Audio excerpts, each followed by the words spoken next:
Bonjour, ici Stéphane Lévesque, bienvenue à l'Info. Cette semaine, on vous parle de l'école secondaire Jean Nicolet. On parle de sport, on parle de robotique, on vous parle également de l'Association des personnes handicapées, du sapin illuminé de Sainte-Gertrude et on vous parle du décès de Bertrand Allard.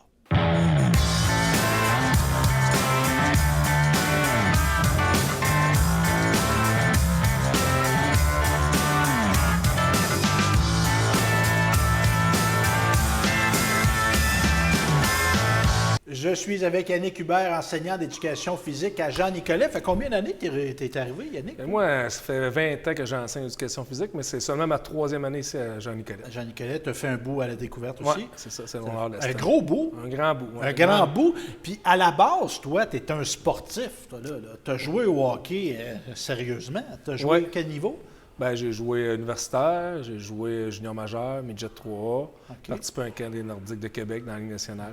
4 games hors concours. Et tu as fait Patriote, c'est que les Patriotes. Oui, les Patriotes, oui. Puis tu as fait un diplôme à ce moment-là en enseignement d'éducation physique. Puis après ça, j'avais commencé ma maîtrise, puis j'ai décidé d'arrêter ça, puis m'orienter plus vers un certificat en psychologie. J'ai fait un certificat en toxicomanie aussi, relation d'aide, tu sais, fait que j'ai beaucoup de, comme on dit...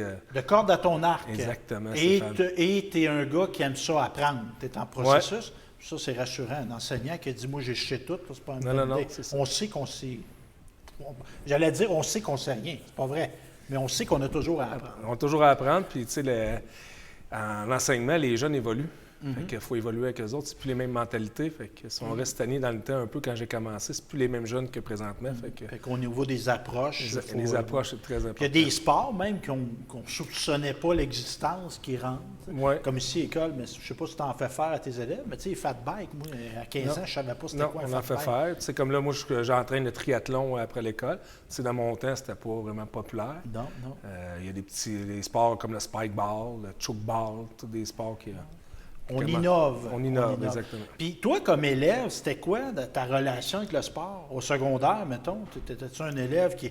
Yes, c'est l'éducation physique? Bien, c'était ma matière préférée, là, puis c'était la matière qui me motivait à aller à l'école. Là. OK. Ouais. Puis le parcours que tu as eu d'hockeyeur, il est peu commun, parce qu'il y a beaucoup de gars comme toi qui ont joué au hockey junior majeur, qui auraient peut-être pris l'option du hockey professionnel. Toi, tu as préféré aller au hockey universitaire. Pourquoi? Parce que c'était important l'éducation? Bien, oui, à 20 ans, comme je disais, j'avais un offre sur la table pour jouer dans la Ligue internationale. Dans le temps, il y avait la Ligue nationale, la Ligue américaine, la Ligue internationale qui était assez forte. J'avais une bonne offre sur la table.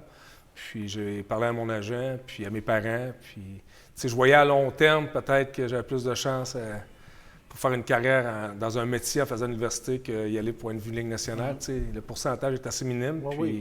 Tourner aux études à 35 ans après une carrière de hockey, c'est un peu plus dur. C'est difficile. Mais qu'est-ce que ça t'a légué, le hockey, comme hockeyeur de haut niveau? Qu'est-ce que ça t'a apporté dans ton enseignement?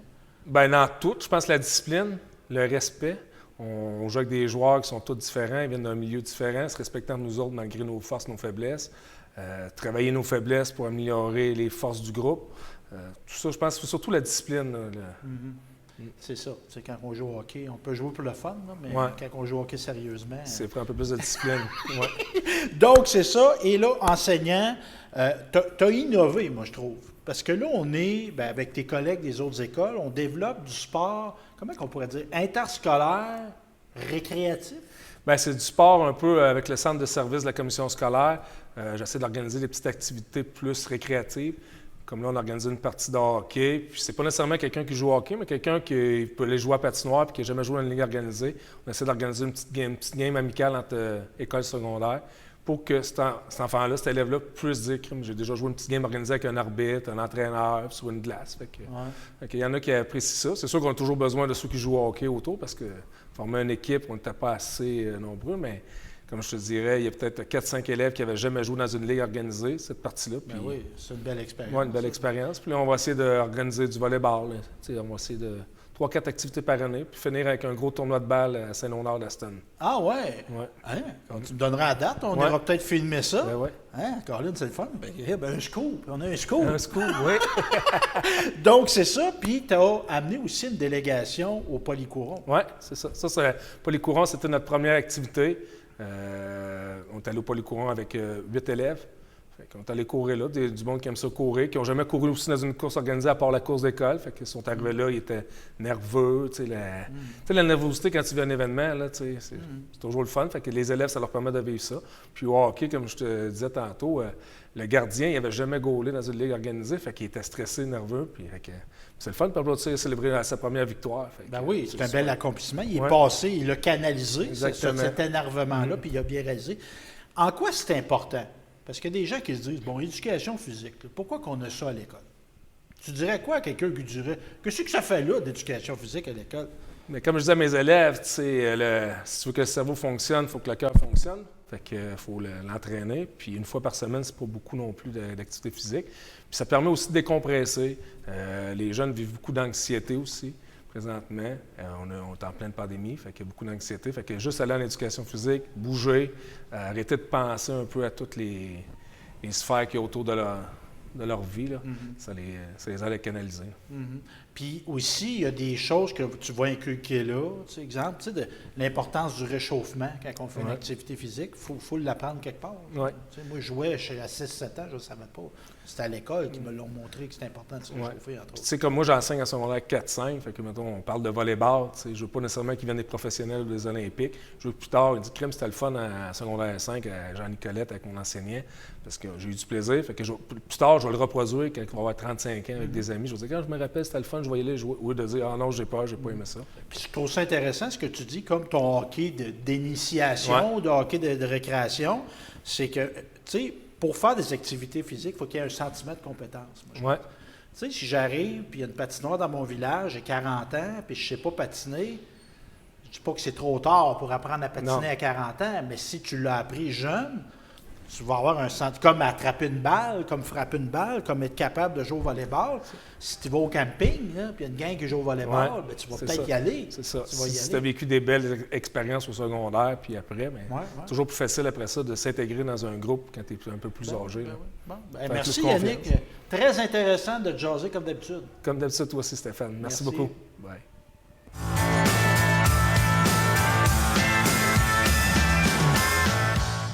Je suis avec Alexandre Lacerte, responsable des sports à l'École Jean-Nicolet. Alexandre, tu vas bien? Très bien, toi? Oui, très bien, merci. Oui. Et on est à l'aube, là. On a enregistré au mois de décembre. Il va y avoir des matchs de basketball ce soir. Oui. T'étais-tu content, toi, parce que tantôt, on va parler de ton travail, là, mais t'étais-tu content que ça revienne, le sport interscolaire? Je te dirais oui. Écoute, après cette longue pause d'à peu près 2 ans, 1 an et demi, 2 ans, oui, effectivement, j'avais très hâte que ça revienne autant le basket que moi je suis entraîneur que tous les autres sports. Parce que à Jean-Nicolet, on a dans l'interscolaire, on a du basketball, du volleyball, du soccer intérieur qui s'appelle le futsal et cheerleading, flag football qui joue à l'extérieur, qui était venu prendre une coupe de photos. On offre pas mal tout. Ça va aussi selon la demande. Je veux dire, s'il y a du monde qui va jouer au hockey Cossum, on va partir à une équipe de hockey Cossum. Ça va selon la demande. Et on est avec la Mauricie ici. Comme exemple, encore là, vous allez l'écouter, le match va avoir eu lieu, mais ce soir, on reçoit qui au basketball? Ce soir, les filles à 6 h reçoivent Carena à Trois-Rivières, l'ultime de Carena. Puis les garçons reçoivent l'école secondaire des Chutes à Shawinigan. Okay. Donc, on joue et on a du sport tant pour les garçons que pour les filles. Ouais. Et toi, ton travail, là, concrètement, tu es entraîneur, oui, au basketball, parce que tu as une passion pour le basketball. Ouais. C'est quoi que tu as accroché dans ce sport-là, toi, le basket? Écoute, je te dirais que je ne sais pas vraiment. Okay. En fait, moi, quand j'étais plus jeune au primaire, je jouais au soccer. Puis quand j'étais arrivé à l'école secondaire, j'ai voulu jouer au soccer. Puis j'ai été le premier coupé dans mon équipe. Puis j'ai décidé de commencer le basket. Puis c'est là que ça a commencé. J'ai eu des entraîneurs qui ont semi-changé ma vie, puis ça m'a donné une passion, puis j'ai voulu faire ce que les autres ont fait avec moi. Là, c'est cool. Ouais. Donc, puis ça va bien, notre basket, entre autres, cette année. Là. Cette année, ça va super bien. Écoute, les garçons qu'on va voir ce soir à l'œuvre sont invaincus, je crois encore. Moi, mes filles juvéniles sont invaincues aussi, mes benjamines sont invaincus. Puis les garçons, qu'eux autres, ils n'ont aucune victoire, une défaite. Ils jouent la semaine prochaine contre la Découverte. OK. Puis on a une belle motivation. Tu me racontais que, entre autres, les filles demandent des pratiques. Là. Ah oui, écoute, mes plus jeunes comme mes plus vieilles demandent des pratiques sur l'heure du dîner. Il y en a d'autres qui restent après la pratique, il reste un petit 15 minutes, une demi-heure de plus pour pratiquer leurs affaires plus personnelles. Fait que je suis comblé. Ben oui, c'est bon signe, ça. Et donc, là, ton travail, ça consiste en quoi? Parce que là, tu dis, ben oui, tu es entraîneur, OK, mais c'est plus que ça, être responsable des sports dans cette école. Effectivement, oui. Écoute, moi, je coordonne tous les sports. Je trouve des entraîneurs. Il faut que je coordonne les pratiques le soir. Il faut qu'on n'a pas 8 gymnases puis que tout le monde peut pratiquer quand ils veulent. Il faut que j'aille selon la disponibilité des entraîneurs. On a aussi une école qui fait beaucoup de multisports, donc les élèves qui jouent au basket, exemple, jouent aussi au soccer ou au volleyball. Donc, il ne faut pas que les pratiques soient en même temps pour que, on comprend. Donc, c'est de tout faire ça, ramasser les inscriptions, l'argent, gérer des conflits, gérer toutes sortes de trucs.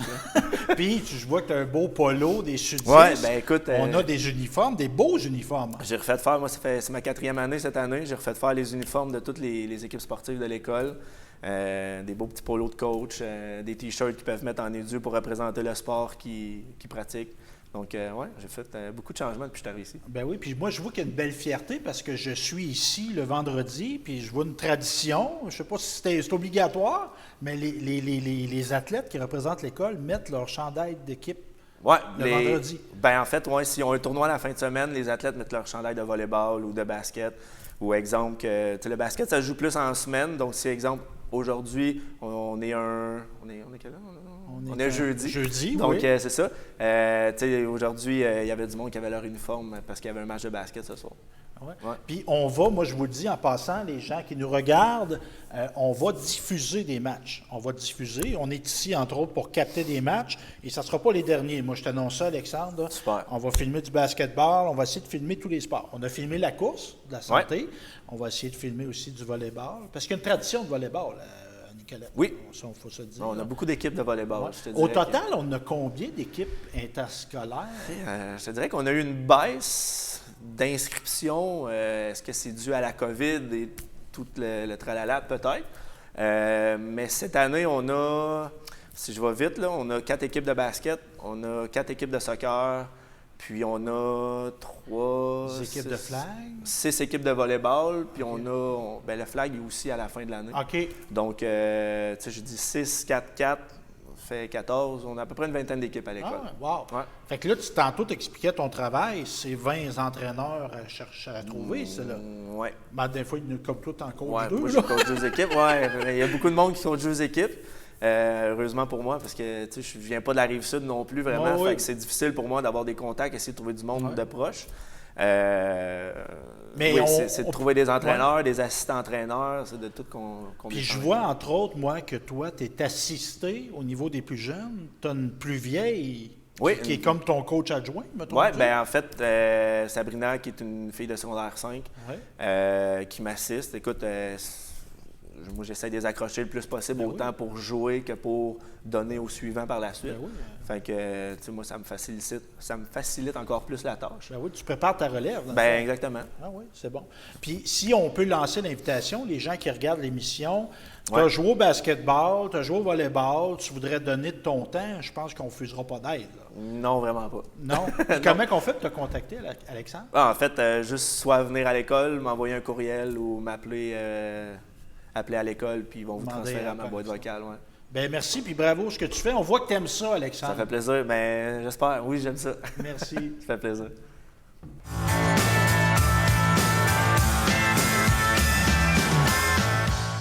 Quel est cet objet bien particulier? C'est une sphère avec un genre de, je sais pas, de mécanisme dedans.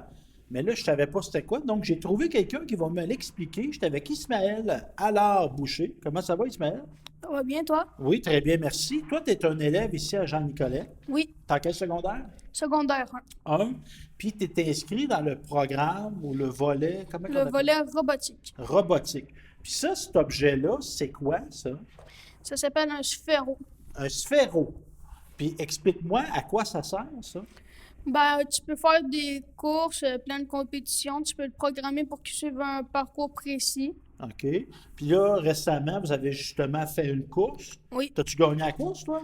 Non, moi, j'ai pas vraiment, je l'ai pas vraiment utilisé. OK. J'ai pas vraiment joué avec la course.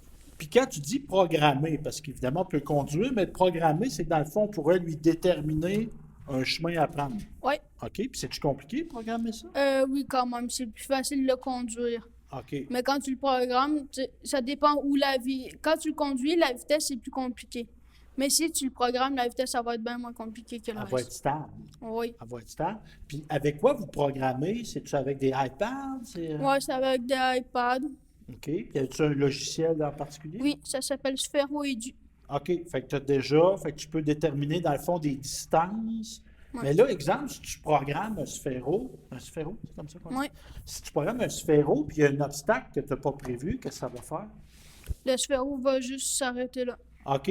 Fait que ça, s'il y a des obstacles, il faut le prévoir. Parce Oui. que tu pourrais le faire contourner si tu voulais. Oui. OK.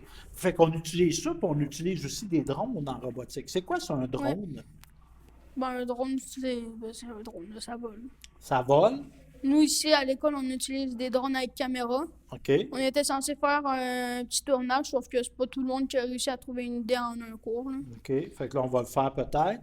Puis ça, aussi, on fait des parcours avec des drones. Non, pas vraiment. Non, vous n'aviez pas des obstacles à franchir une fois? Il me semble que j'avais vu ça. Dans le gymnase, là. Non, c'était pas dans le gymnase. On en avait fait, oui, ici où il y a les bancs à Jean-Nicolas. OK. Il y avait un genre de hache, là, tu sais, comme pour les hélicoptères. OK. Puis là, il fallait traverser, faire monter le drone en haut du banc, là, puis le faire descendre sur le hache. OK. Puis pourquoi toi, parce que tu aurais pu t'inscrire à un autre profil, pourquoi tu as choisi le profil robotique? Parce que j'aime ça, tous les circuits, la programmation. OK. Fait que c'est Puis il quelque y avait chose. le profil de science qui venait avec. OK. Fait que ça combinait les deux. Ouais. Puis c'est-tu quelque chose que tu voudrais faire plus tard, ça, de la programmation? Non. Non? Moi, ce que je veux surtout faire, c'est m'en aller en électricité. En électricité? Oui. Ah ouais. Ben, il y a des liens pareils. Oui. OK. Ben, merci, Ismaël. Bien intéressant. Donc, moi, je découvre ça. Tu m'as fait découvrir quelque chose. Merci beaucoup. De rien.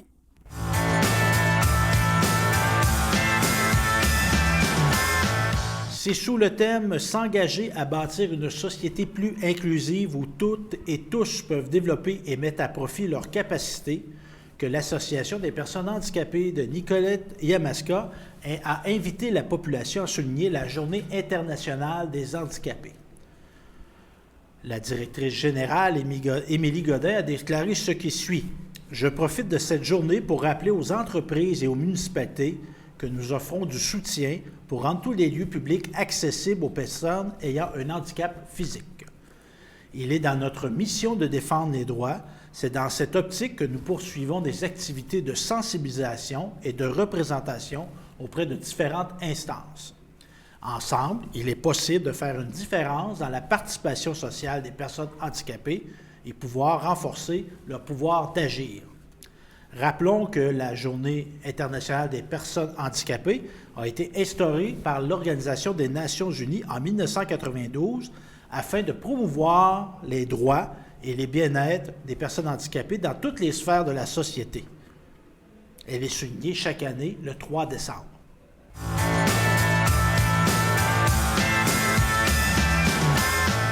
Les citoyens de Sainte-Gertrude ont été invités à l'illumination d'un sapin devant l'église. C'était le 4 décembre dernier. M. Guillaume Carignac, conseiller municipal, Donald Martel, député, ont fait l'illumination officielle. Sainte-Gertrude, secteur de la ville de Bécancour, situé dans les terres à des citoyens qui aiment être ensemble. Il n'est pas d'hier que les fêtes, les tragédies, les peines et les joies se partagent entre citoyens. Après une année difficile avec la pandémie et le deuil de deux pères de famille et le besoin de se retrouver ensemble, un gros sapin d'amour, d'espoir et de solidarité a été illuminé et ainsi réchauffé les cœurs des citoyens. Cette année marquait également les joies et fiertés immenses. Samuel Montembeault a rejoint les Canadiens de Montréal. Il va continuer de venir dans notre village, alors il y aura un peu de lui aussi en nous. Une nouvelle troupe de chanteurs a fait vivre un moment chaleureux. Le Père Noël a offert des surprises aux enfants et a partagé un moment avec eux. Vous pouvez tout lui dire car il est un professionnel de l'écoute et du réconfort. Nos célèbres bénévoles également ont servi du café et du chocolat chaud au Café des Trois Cloches. Notons que le sapin a été choisi sur la terre de M. Daniel Kunder à la demande de sa famille et les boules de Noël viennent de la famille de Dave Martel.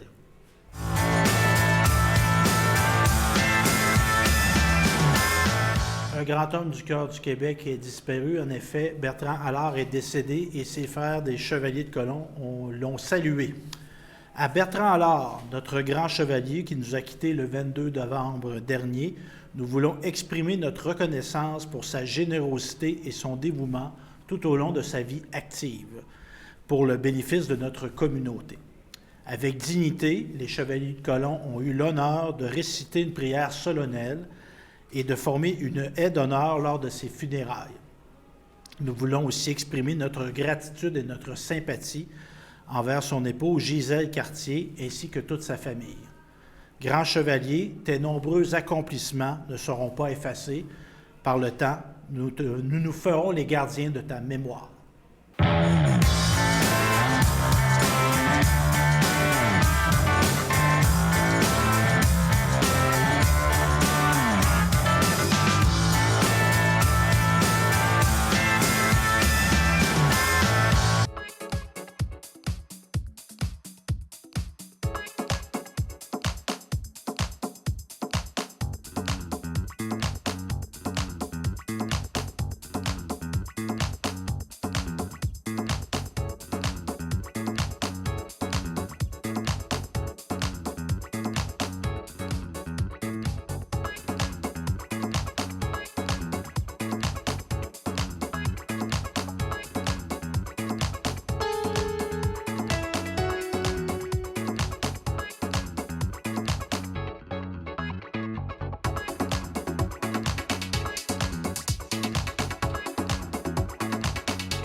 Say it was easy. I've missed you and everything.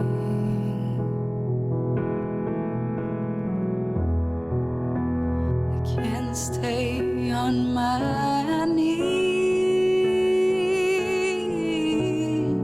I had to keep on moving.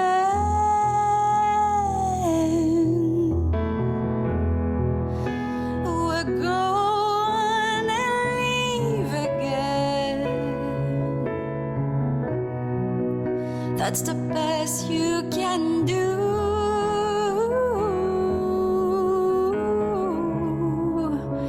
I swear it's the last song I'll write about you.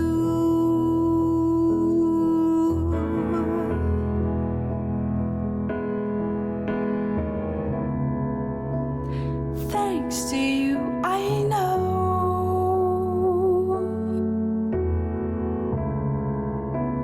how to be the one who's left behind, how to doubt my own thoughts, how to feel alone.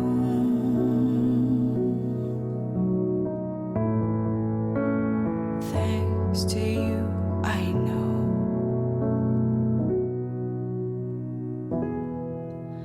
we'll go on and leave again. That's the best you can do. I swear it's the last song I write about you.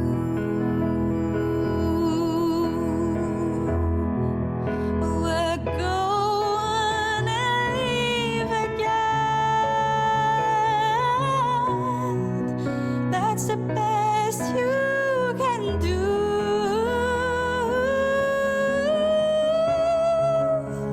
I swear it's the last time I'll sing about you.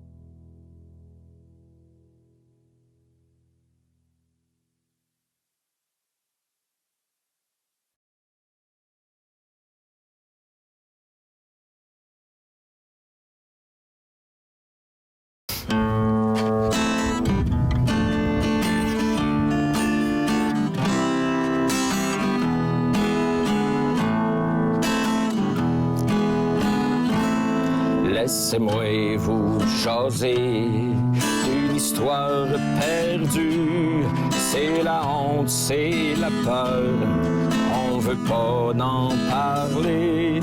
Dans un coin bien profond, dans une maison de Dieu, un secret se dévoile et jamais résolu. La légende, la jeune fille oubliée. La légende, la jeune fille oubliée. Dans une fête de quartier, sur le perron d'une église, son regard a croisé ses yeux qui brillaient, remarquant qu'elle tremblait.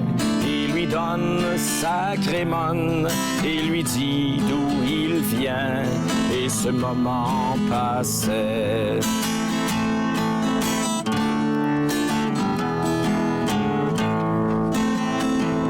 Tout son âme est tordue et son corps